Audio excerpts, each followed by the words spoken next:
Bonjour, je m'appelle Kyle Chester Marston et bienvenue dans notre série How to ici chez Field Peace Instruments. Aujourd'hui, je vais vous montrer comment afficher les mesures d'air des psychromètres Field Peace directement sur le manifold.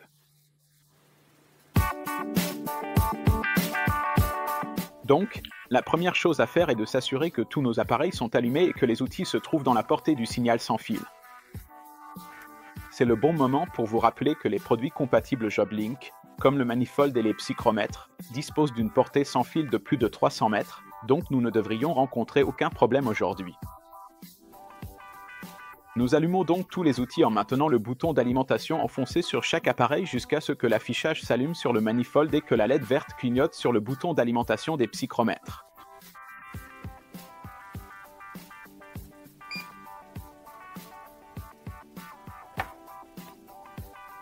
Enfin, nous appuyons une fois de plus sur le bouton d'alimentation du manifold pour activer le rétroéclairage de l'écran. Une fois que tout est allumé, il faut s'assurer que la fonction sans fil est bien activée sur le manifold lui-même. Pour cela, il suffit d'appuyer longuement sur le bouton marche-arrêt sans fil du manifold, et dès que l'on voit le petit symbole sans fil s'afficher à côté de « On » sur l'écran, on sait que tout est prêt pour continuer. Ainsi, pour s'assurer que les psychromètres sont synchronisés avec le manifold, il faut accéder au menu et trouver la rubrique Source sans fil. Pour cela, il suffit d'appuyer sur le bouton Menu, puis de faire défiler avec les flèches au haut bas jusqu'à trouver Source sans fil, et d'appuyer sur Entrée.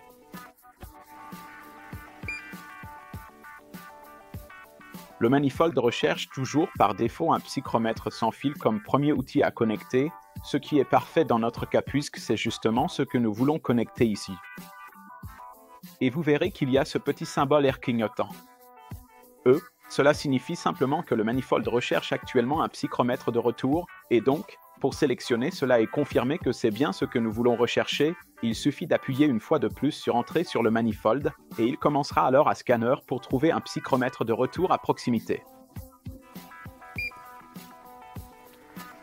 Et comme vous pouvez le voir ici, il a trouvé un psychromètre avec un numéro d'identification 4187 et nous pouvons simplement vérifier à l'arrière du psychromètre pour confirmer qu'il s'agit bien du bon appareil auquel nous allons nous connecter en recoupant ce numéro d'identification.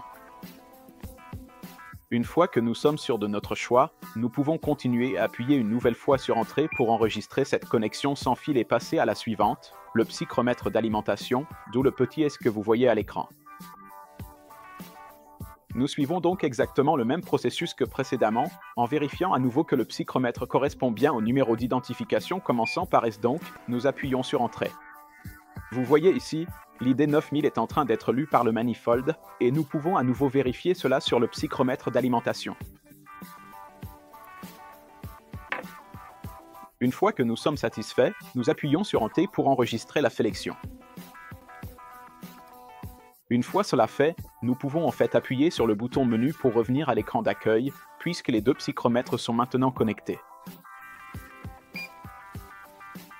Ce que vous remarquerez lorsque nous revenons à l'écran d'accueil, c'est que l'écran n'affiche aucune des valeurs psychrométriques et affiche à la place la température de bulbe sec extérieur, la température de la ligne d'aspiration et la température de la ligne liquide dans la colonne du milieu.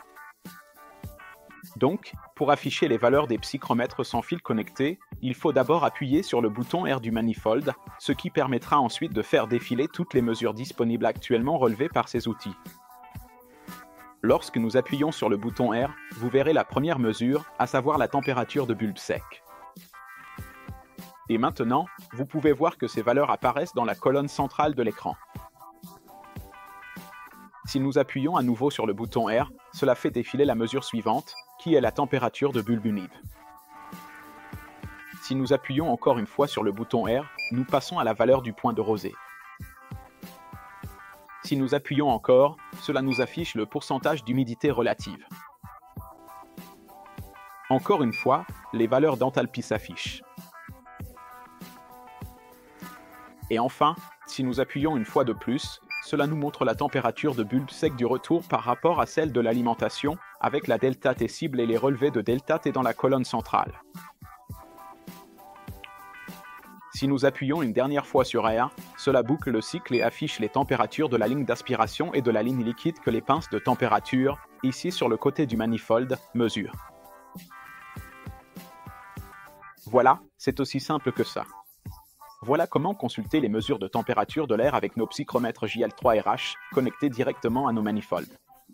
Merci d'avoir regardé et restez connectés pour d'autres super vidéos.